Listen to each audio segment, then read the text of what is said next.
Bonjour à tous, je ne sais pas si ça va marcher parce que j'ai bricolé un système pour être pris en vidéo. Enfin bref, nous allons voir.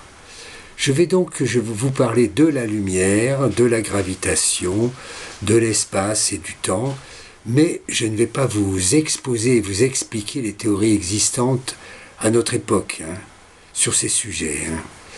Au contraire, je vais vous démontrer qu'il y a des erreurs dans ces théories et vous en présenter d'autres. Je suis ingénieur et j'ai toujours été passionné par la science et surtout par la relativité, dont les fameuses équations de Lorentz et d'Einstein.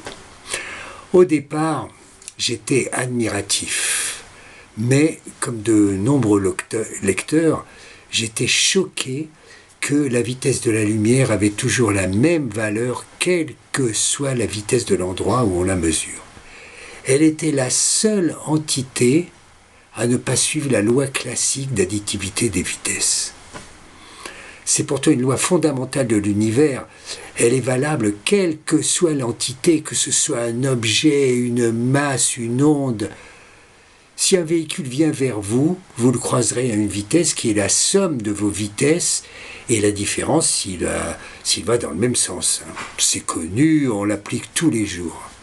Or, toute entité voyageant à la vitesse c, dont la lumière, parce que c'est une partie de tous les voyageurs qui voyagent à la vitesse c. Tout ce qui voyage à la vitesse c, il y a la lumière aussi. Donc, on va parler de la lumière. Ne respecte pas cette loi. Que vous alliez dans un sens ou dans l'opposé, vous la croiserez, vous la mesurez toujours à la même vitesse c. C'est fou. Comme si par magie, la lumière a adapté sa vitesse à l'observateur qui la mesure. Et pourtant, les expériences, entre autres le GPS, le confirmaient. Les équations de Lorentz et d'Einstein l'expliquaient par la dilatation du temps et la compression des longueurs. À l'époque, c'était la seule explication existante et on n'avait pas le choix. Comme tout le monde scientifique, j'acceptais ces hypothèses, mais j'étais frustré et démoralisé parce que ça ne me convenait pas. J'ai donc décortiqué ces théories, et je ne suis pas le seul à l'avoir fait, et je me suis rendu compte qu'il y avait parfois des postulats sans démonstration, des incohérences, des contradictions et de l'illogisme. Il fallait les modifier. J'ai donc cherché pendant des dizaines d'années et j'ai eu la chance, j'ai trouvé des hypothèses possibles, des lois, des équations, d'ailleurs qui sont proches des équations de Lorentz, cohérentes et logiques tout en étant confirmées par toutes les expériences. Sont-elles valables? Représentent-elles les lois de la nature? Ai-je fait des erreurs? J'ai longtemps hésité à présenter ces idées, puis j'ai quand même osé le faire en souhaitant avoir l'avis d'autres personnes et aussi en espérant influencer d'autres chercheurs pour qu'ils osent eux aussi présenter leurs idées. Beaucoup de lecteurs se diront encore un de ces illuminés qui prétend critiquer des lois qui sont devenues universelles, vérifiées par l'expérience et dont on ne peut douter. C'est une réaction qui a toujours existé dans l'histoire de la science quand des idées nouvelles bousculent un peu celles qui existent. D'ailleurs, à leur place, j'aurais peut-être certainement eu la même réaction. Pourtant, le doute fait partie de la science et la fait avancer. C'est comme ça qu'elle avance, la science. Et je veux vous citer une réflexion d'Einstein lui-même. Je cite, « Un énoncé ne gagne pas en vérité du seul fait qu'on a pris l'habitude de le répéter. Au contraire, les connaissances acquises sont celles qu'il convient d'abord d'interroger. » Donc, même si vous acceptez entre guillemets les lois actuelles, mais que vous avez un petit doute et l'esprit curieux, écoutez le conseil d'Einstein et suivez-moi et puis donnez-moi votre opinion en toute franchise. Au pire, vous aurez perdu 20 minutes. Au mieux, vous serez troublé, interpellé et, qui sait, peut-être même convaincu, et tout cela fera avancer la connaissance de notre univers. Pour pouvoir continuer, je vais faire un rappel très simple sur la contraction des longueurs et la dilatation du temps. La contraction des longueurs. Une démonstration très simple est celle imaginée par Einstein. Un train très rapide, de longueur L, est au repos devant un quai. Deux employés se placent à chaque extrémité du train. Le chef de gare est au milieu. Une passagère monte dans le train avec son masque et se place au milieu du train. Le train s'éloigne parce qu'après il va revenir à une grande vitesse. Le train va maintenant revenir à grande vitesse on va appeler V. Voilà, donc ici V.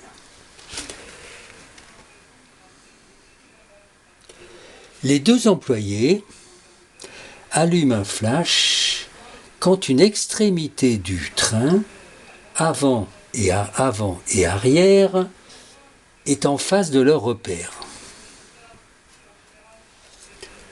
Donc, quand le chef de gare et la passagère sont au milieu,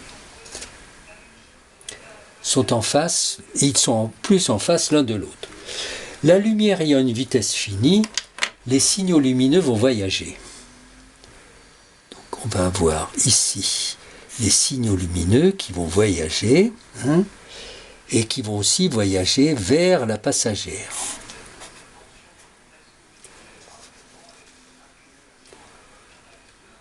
Comme le chef de gare est au milieu, il ne s'est pas déplacé, les signaux lumineux vont mettre exactement le même temps pour arriver jusqu'à lui. Donc ils l'atteindront en même temps. Pour lui, les événements sont simultanés. Donc le train a conservé la même longueur que le quai. La passagère, elle, s'est déplacée pendant que les signaux lumineux voyagent. Donc elle s'est déplacée, toujours pareil à V, pendant que les signaux lumineux voyagent vers elle. Elle percevra d'abord le signal venant de l'avant, puis celui venant de l'arrière. Elle en déduira qu'il n'y a pas simultanéité et que le train a déjà touché. Pour elle, elle ne sait pas. Pour elle, elle pense donc qu'il n'y a pas simultanéité et que le train a déjà touché le repère avant et pas encore celui de l'arrière. Donc le train est plus long que le quai ou que le quai est plus petit que le train. Il y a eu donc une contraction des longueurs puisqu'elle voit le quai plus petit que le train. Donc cela démontre que dans un mobile en déplacement, il y a une contraction des longueurs.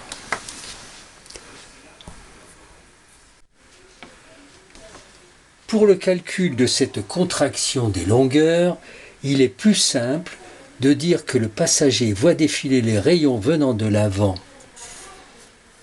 à une vitesse c plus v et ceux venant de l'arrière à une vitesse c moins v. Le calcul est beaucoup plus simple, donc autant l'utiliser. Soit L la longueur du quai au repos, nous avons donc petit l ici, petit l, et L' sa longueur pour la passagère à une vitesse v. Un calcul très simple nous donne L' est égal à L racine de 1 moins V2 de 1 moins V2 sur C2. Ceci est l'équation de la contraction des longueurs. Rappel sur la dilatation du temps. La base de la relativité est que tous les référentiels sont relatifs et que la mesure de la vitesse de la lumière est constante et égale à c, quel que soit le référentiel. La démonstration d'Einstein la plus simple de la dilatation du temps est celle d'un laboratoire qui comprend une source de lumière S, un miroir M et un récepteur M, R.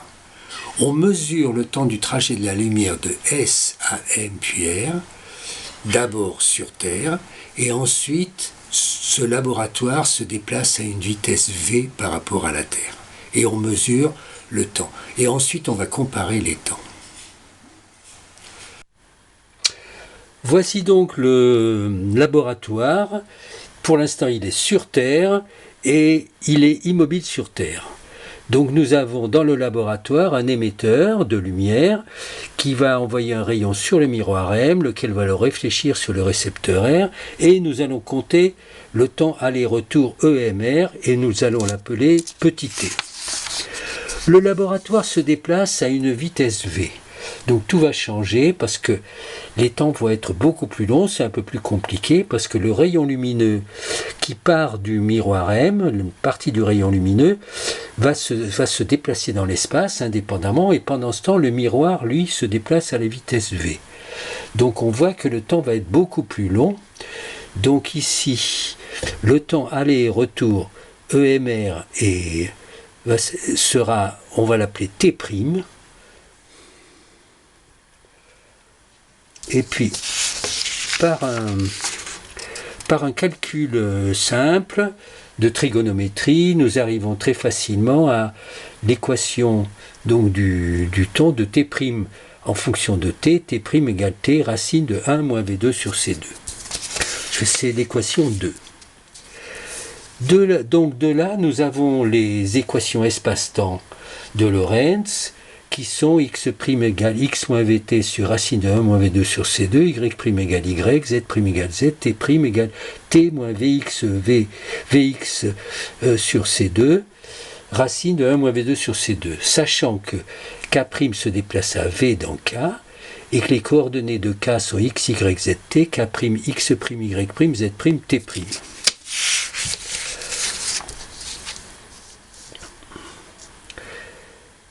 En dérivant, nous obtenons les équations des vitesses qui sont V'x égale Vx moins V facteur de, sur 1 moins Vxv sur C2, V'y, Vy 1 moins V2 sur C2 à la puissance 1,5 sur 1 moins Vxv sur C2. Et V'z égale Vz 1 moins V2 sur C2 à la puissance 1,5, donc racine, facteur de, sur 1 moins VXV sur C2. Donc ce sont les équations des vitesses, les équations 4 des vitesses de Lorentz. Remarque sur le temps et les équations de Lorentz.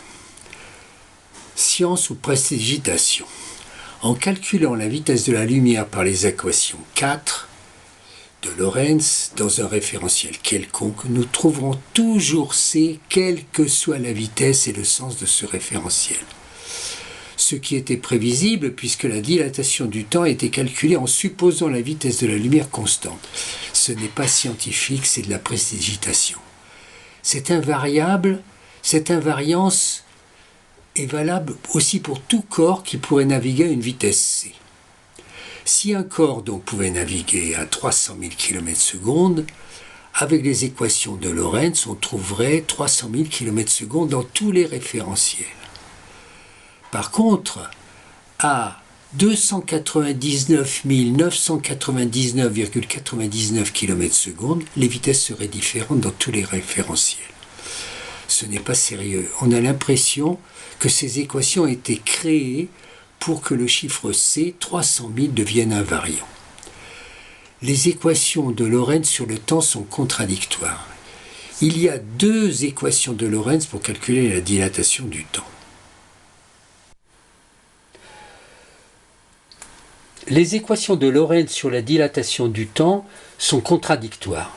Voici ces équations. Nous avons une première équation que j'ai appelée numéro 2 qui dépend, dans un référentiel donné à une certaine vitesse V, elle dépend du carré de la vitesse. Donc, à un certain endroit, que l'on aille pour une vitesse donnée, que l'on aille dans un sens ou dans l'autre, elle donnera la même dilatation du temps. Par contre, l'équation 3, elle dépend de la vitesse seulement. C'est-à-dire que pour un x donné, c'est-à-dire par exemple un x positif, on est à un certain endroit donné, eh bien à ce moment-là, selon le sens, pour une vitesse donnée, mais selon le sens, on aura une dilatation du temps différente. Ce qui est... Alors par exemple, si on part de Paris à New York, eh ben on aura une certaine déviation, et de New York vers Paris, on aura une dilatation différente, ce qui est inadmissible. Nous verrons aussi par la suite par exemple dans l'expérience de Haffel et Keating, qu'on ne pourra pas utiliser n'importe laquelle de ces deux équations avec n'importe quel référentiel. Parce qu'on aura le référentiel terrestre, le référentiel géocentrique, le référentiel héliocentrique, et ben nous verrons par la suite que c'est pas aussi simple. La réciprocité entre deux référentiels relatifs. Pour la relativité restreinte, comme pour naturellement les équations de Lorentz, il y a une réciprocité totale entre deux référentiels relatifs. Cela ne s'est jamais démontré. Alors, il y a un paradoxe qu'a levé Langevin, et puis qui est courant. Il y a deux jumeaux sur Terre. Un des jumeaux, qu'on va appeler grand A, part à une vitesse proche de celle de la lumière pendant une année de son référentiel, et à son retour, selon la relativité, son frère B, resté sur Terre, aurait vieilli beaucoup plus, on va supposer une quarantaine d'années. Donc tout cela s'expliquerait par la dilatation du temps. Par contre, toujours selon la relativité, comme il y a réciprocité totale entre les deux référentiels, pour le jumeau grand A, c'est la Terre qui s'est déplacée, donc c'est son frère grand B qui était resté sur Terre qui devrait avoir moins vieilli. Alors donc on sait que c'est le célèbre paradoxe soulevé par Langevin qui enflamme toujours les scientifiques. Donc il y a eu de nombreuses tentatives de chercheurs pour donner une explication, entre autres, que ce sont les accélérations de la fusée au départ et au retour, ainsi qu'au demi-tour, qui créent la dissymétrie entre les deux jumeaux. Le jumeau en fusée ne serait plus dans un référentiel galiléen. Bon, mais par contre, il est toujours loisible de supposer un voyage très long à une vitesse uniforme, où on pourrait utiliser les équations, et la partie accélération et décélération, puis reaccélération serait insignifiante. On a aussi imaginé la fusée faisant un trajet compliqué dans l'espace-temps. Aucune de ces justifications n'est convaincante. Les expériences sur la dilatation du temps, la théorie de la relativité et les équations de Lorentz ont été vérifiées dans de nombreuses expériences entre des référentiels, les fréquences des atomes qui changent lorsqu'ils sont lancés à grande vitesse, les horloges embarquées à bord d'avions, l'expérience de Haffel et Keating, etc., etc. Par contre, à ma connaissance, elles ont toujours été faites du référentiel Terre vers un autre référentiel et jamais l'inverse. À part l'expérience de Haffel, même l'expérience de Haffel et Keating, nous l'analyserons par la suite. On peut mesurer sur Terre dans un cyclotron la variation de fréquence d'un atome, mais on n'a jamais pu mesurer le temps que pourrait observer cet atome ou un passager de cet atome. Imaginons que cet atome est un passager, lui il va vouloir mesurer la dilatation du temps, on n'a jamais pu le mesurer. Si quelqu'un connaît une expérience où on puisse mesurer les dilatations du temps entre deux référentiels, mais dans les deux sens, qu'il me le dise, je lui serai vraiment reconnaissant. Donc nous allons analyser maintenant l'expérience de Haffel et Keating qui a été faite en 1951, où deux avions font le tour de la Terre, chacun dans un sens.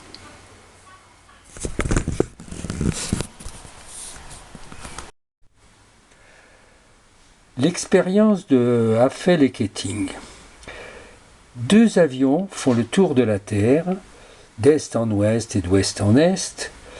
Ils emportent avec eux des horloges atomiques et on va comparer à leur retour la valeur de ces horloges.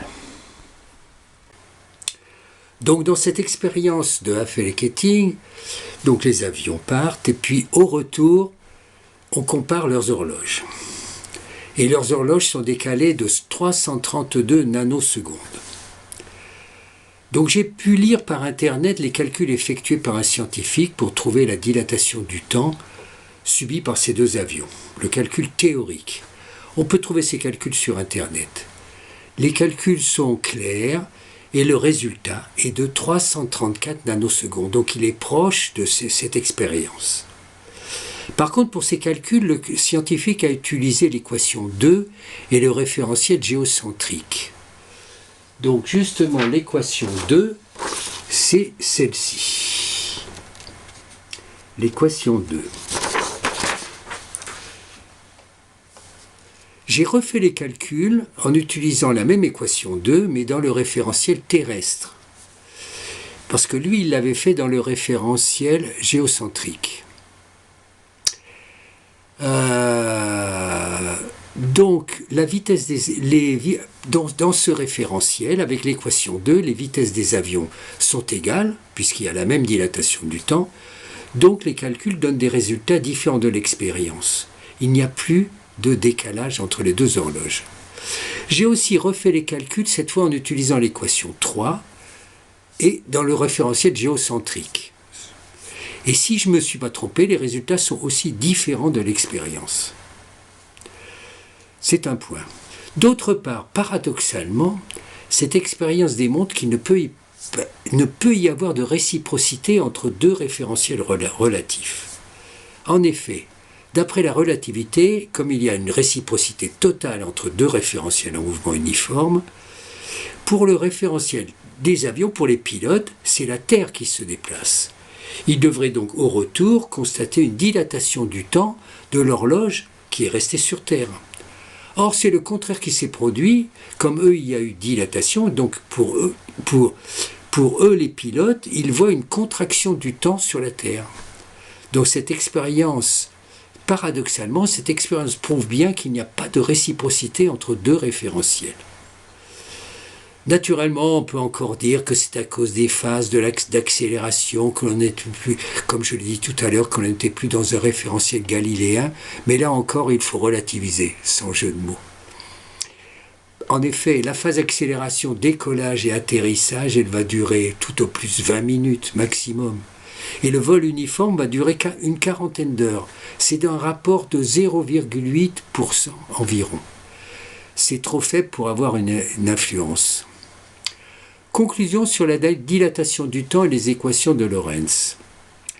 Bon, on ne parle plus de ce que je vous ai dit au début, de la démonstration du laboratoire d'Einstein, qui n'est pas une démonstration scientifique. Ceci dit, je pense personnellement que la dilatation du temps existe, car il y a de nombreuses expériences qui l'ont confirmé.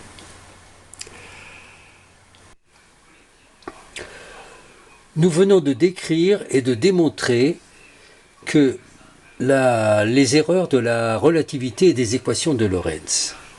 Tout d'abord, seule l'équation 2 que nous avons vue précédemment, c'est-à-dire T' égale T facteur de 1 moins V2 sur C2 à la puissance 1,5, donne une dilatation du temps logique et conforme à l'expérience dans le référentiel géocentrique.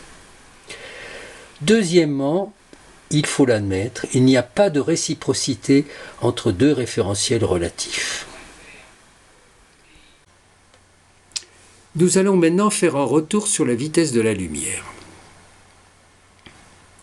Ce qui est très important. L'invariance de sa mesure n'a jamais été prouvée par une démonstration mathématique. Elle a été admise par postulat, comme je l'ai dit tout à fait au début, ce qui est anormal.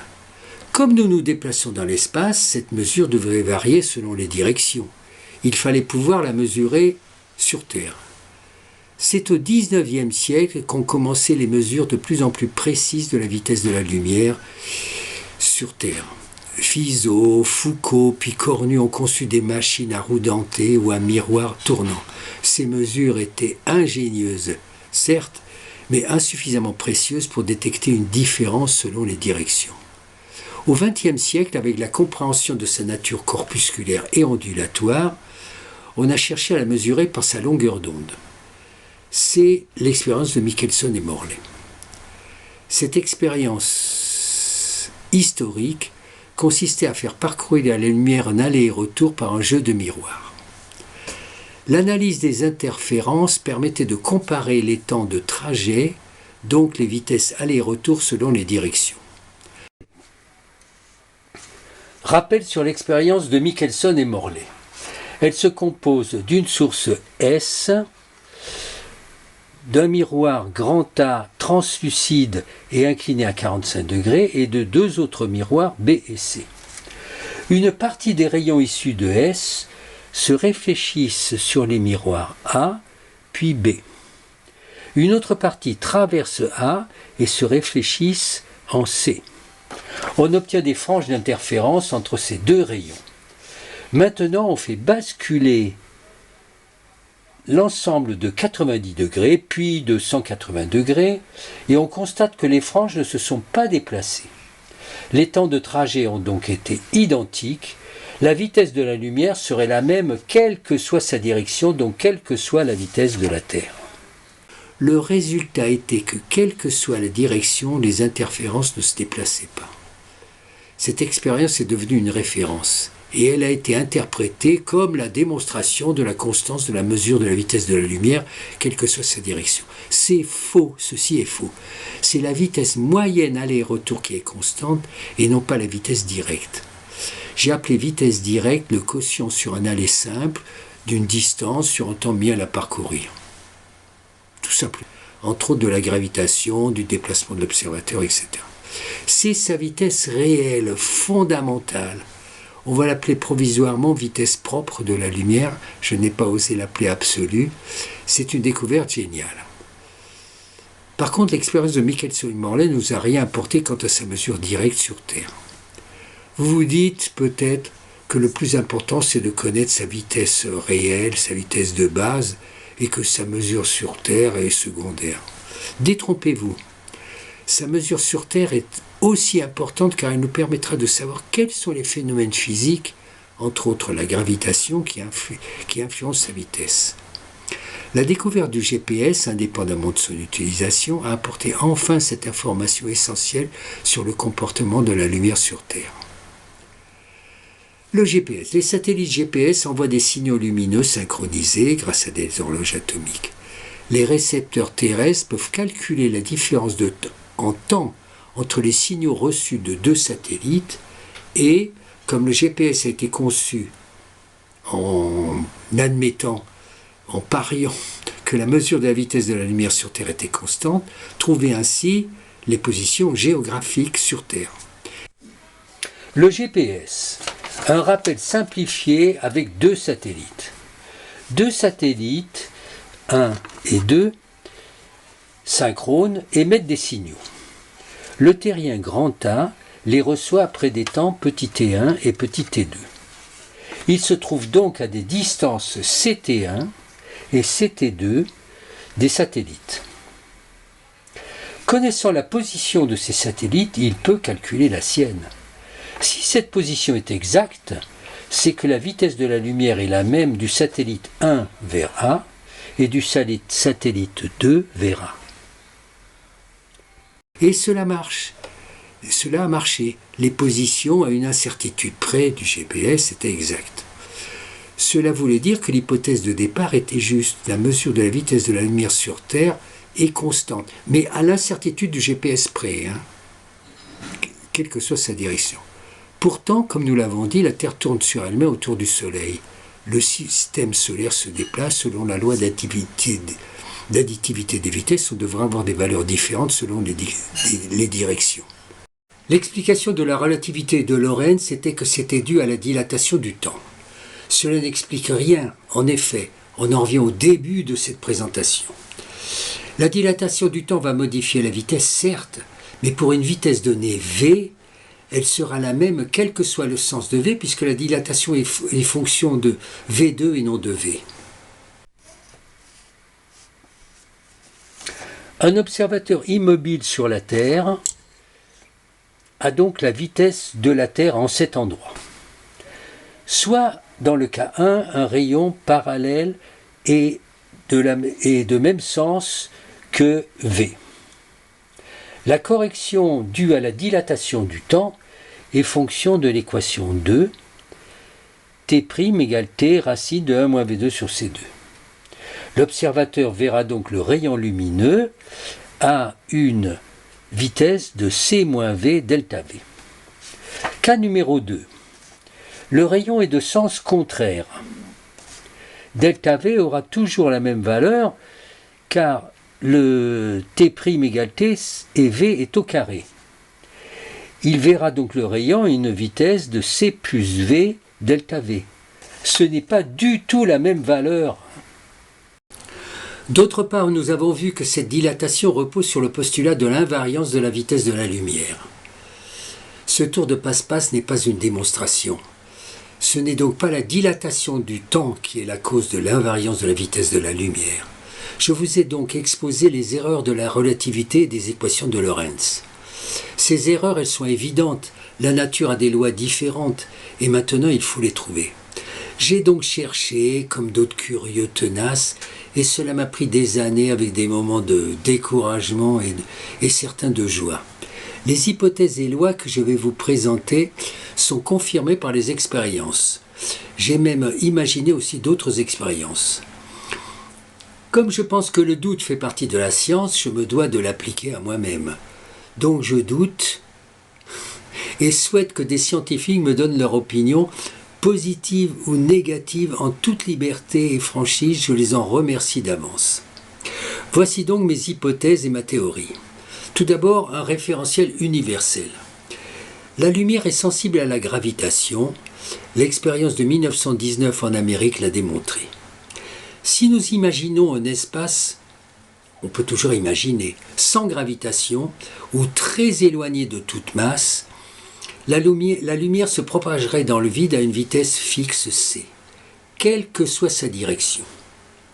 Si dans cet espace on pouvait mesurer sa vitesse et qu'on la trouvait identique quelle que soit sa direction, on pourrait en déduire que l'on est immobile dans l'univers. C'est presque une pensée métaphysique, donc on la laisse telle que. Ce serait le référentiel de la lumière, on pourrait le nommer référentiel universel ou stellaire ou référentiel lumière. Bon, j'ai représenté le référentiel universel stellaire qui est caractérisé par une vitesse de la lumière qui est identique quelle que soit la direction, hors influence de la gravitation, je suppose, qui perturbe cette vitesse. Chaque référentiel de l'univers aurait une vitesse stellaire par rapport à ce référentiel universel. Ce serait sa vitesse stellaire. Tous les référentiels seraient classés ou ordonnés selon leur vitesse par rapport à ce référentiel universel lié à la lumière. On a vu que les référentiels ne peuvent être réciproques. Il y a dilatation du temps et contraction des longueurs qu'en partant du référentiel ayant la vitesse stellaire la plus faible vers celui de vitesse stellaire plus élevée. Dans ce cas, on peut appliquer les équations 1 et 2 de Lorentz. Inversement, si on part de la vitesse du référentiel de vitesse élevée vers celui de vitesse faible, ce sera l'inverse, il se produira une contraction des longueurs, une contraction du temps et une dilatation des longueurs.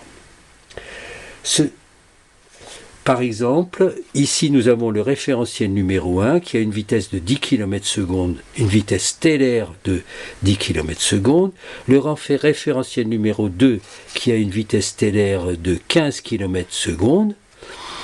Eh bien, lorsqu'on veut voir la dilatation du temps, eh bien, si on passe du référentiel numéro 1 au référentiel numéro 2, nous allons avoir une dilatation du temps et nous appliquerons T' égale T racine de 1 moins B2 sur C2.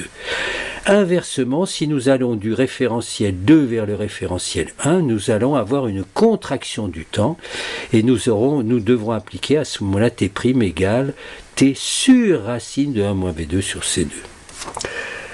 Ceci est aussi en accord avec l'expérience de Haffel et Keating. On va prendre l'exemple de l'expérience de Hafele et Keating. Comme il y a dilatation, je vais essayer de le montrer, comme il y a dilatation du temps de la Terre vers l'avion, c'est que l'avion en vol doit avoir une vitesse stellaire plus élevée que la Terre.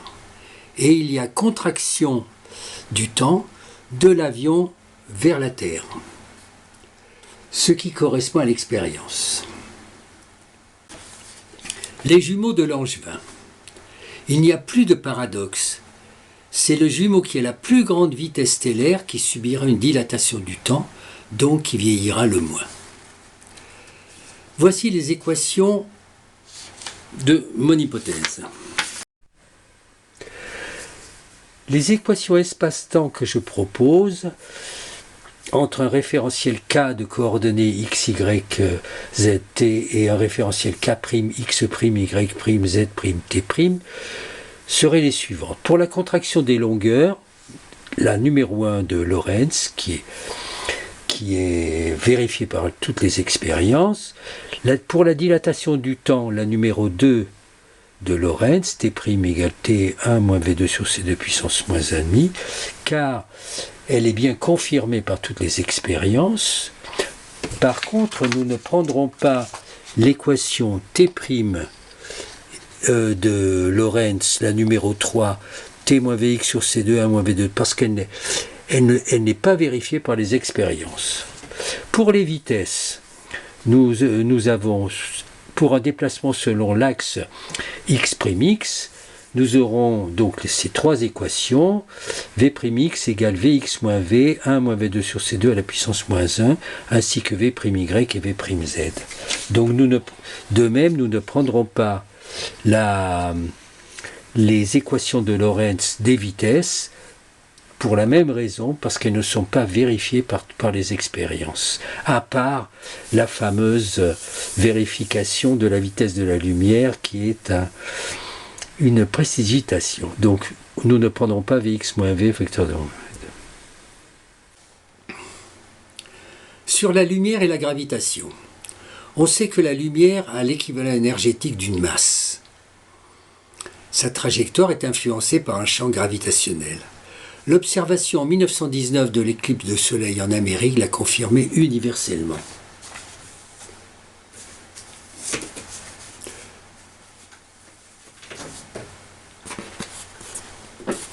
En effet, nous voyons, je ne sais pas si j'arrive à le faire voir, nous voyons donc un rayon lumineux qui passe près d'une masse ou qui est influencé par le champ gravitationnel de la masse et il est dévié.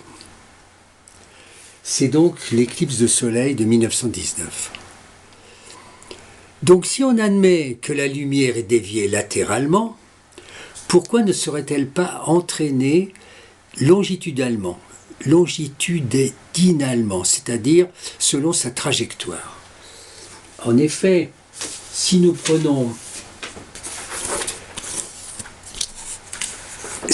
un champ gravitationnel et qu'un rayon se dirige vers ce champ gravitationnel, il n'y a pas de raison, puisqu'il arrive à le dévier latéralement, qu'il ne l'accélère pas, qu'il l'entraîne, le rayon lumineux. Dans ce cas, sa vitesse sera influencée par un champ de gravité, et si elle pouvait être mesurée à partir d'un référentiel très éloigné lié à des étoiles lointaines, elle serait différente de C. Et surtout, différente selon la direction et le sens. C'est le cas de la Terre. Mon hypothèse est la suivante. Elle est simple. Elle est si simple qu'elle ne fait même pas sérieuse. Et pourtant, plus la connaissance avance, plus on se rend compte que les lois de la nature sont en fait très simples et les exemples ne manquent pas. Supposons un observateur immobile sur Terre. Il se déplace avec la Terre dans le référentiel héliocentrique à une certaine vitesse qu'on peut assimiler à une translation. Le champ gravitationnel de la Terre va donc se déplacer à cette même vitesse. Soit un rayon de lumière ayant le même sens que ce déplacement. Le champ gravitationnel est généré par la masse de la Terre en translation.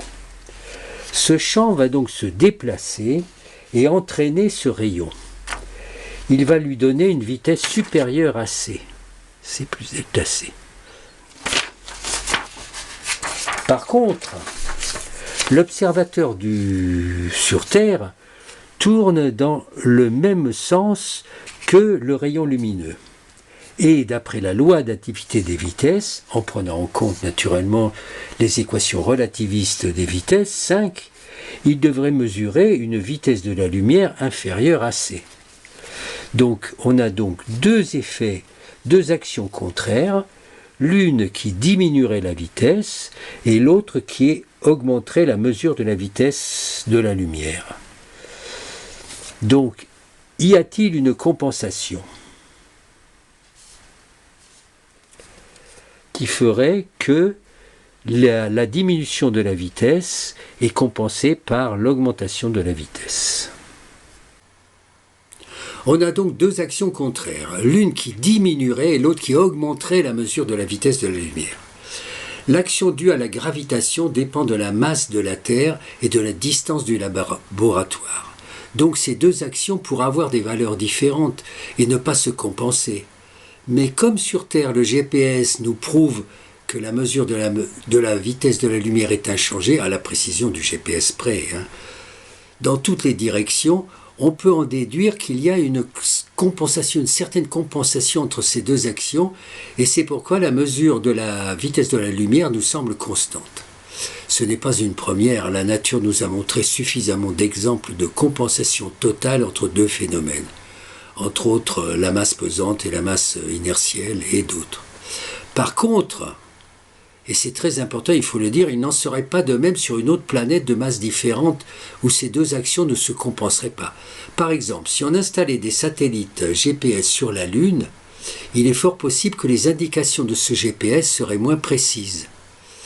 Donc, que la mesure de la vitesse de la lumière ne serait pas constante. Indépendamment de tout cela, naturellement, le calcul est identique pour un rayon se déplaçant dans le sens contraire de la Terre. Le résultat serait aussi le même, quel que soit le référentiel utilisé, géocentrique ou stellaire. Attention, tout ceci n'est valable que si l'observateur est immobile sur Terre. S'il se déplace, l'effet diminution sera plus fort que l'effet augmentation. Et il n'y aura plus de compensation. Dans ce cas, le GPS ne pourrait plus être aussi précis. J'ai calculé la précision que devra avoir le GPS pour pouvoir détecter des vitesses de la lumière différentes selon les directions. Dans un avion volant à 1000 km/h, il faudrait que le pilote puisse recevoir du GPS sa position avec une précision de 28 mètres. Pour un véhicule circulant à 100 km/h, la précision devrait être de 2,8 mètres. Et enfin, pour un piéton marchant à 4 km/h, la précision devrait être de 11 cm. Je ne connais pas la précision des GPS actuels, mais je pense qu'elle est inférieure à ces valeurs. La lumière se propage dans le vide sans avoir besoin d'un milieu, d'un support, l'éther. Elle est maîtresse de sa vitesse. C'est elle seule qui crée sa direction et sa propre vitesse. Elle est la véritable référence du cosmos, c'est une reine de l'univers. Elle ne se contente pas de nous éclairer, de nous faire prendre conscience des choses, elle nous indique où nous sommes et comment nous bougeons, nous déplaçons. Par contre, elle est sensible à la gravitation qui va modifier sa vitesse. Sans gravitation, sa vitesse est fixe, elle est mesurée par rapport à des dimensions matérielles. C'est pour ça que la matière et la lumière sont très liées. Elle est appelée C. Dans notre univers où tout est relatif, c'est la seule entité à être absolue. Il est tentant de la prendre comme référentiel absolu, ou pour ne pas employer le mot absolu, nous avons adopté référentiel stellaire. Donc voilà les points des hypothèses que je mets, donc un référentiel universel ou stellaire. Je le présente mal, un référentiel univers ou stellaire. Les équations de dilatation du temps et de contraction des longueurs sont prises dans des équations de Lorentz, mais certaines seulement, car les autres ne répondent pas aux expériences. Les référentiels relatifs ne peuvent être réciproques. Un des référentiels est privilégié par rapport à l'autre. Les équations de dilatation et de contraction ne pourraient s'appliquer que du référentiel privilégié vers l'autre sans réciprocité. Ce privilège dépend uniquement du classement de sa vitesse par rapport au référentiel universel de la lumière. Ceci permet d'expliquer les jumeaux de Langevin. À vous de décider quelle est la théorie qui vous semble la plus proche des lois de la nature. Si vous souhaitez avoir plus de détails, vous pouvez les trouver dans le livre que j'ai écrit. Vous le voici, La matière et la lumière, donc de Henri Widersan, qui est publié chez Edilivre, la FNAC et Amazon. Merci et j'attends vos commentaires.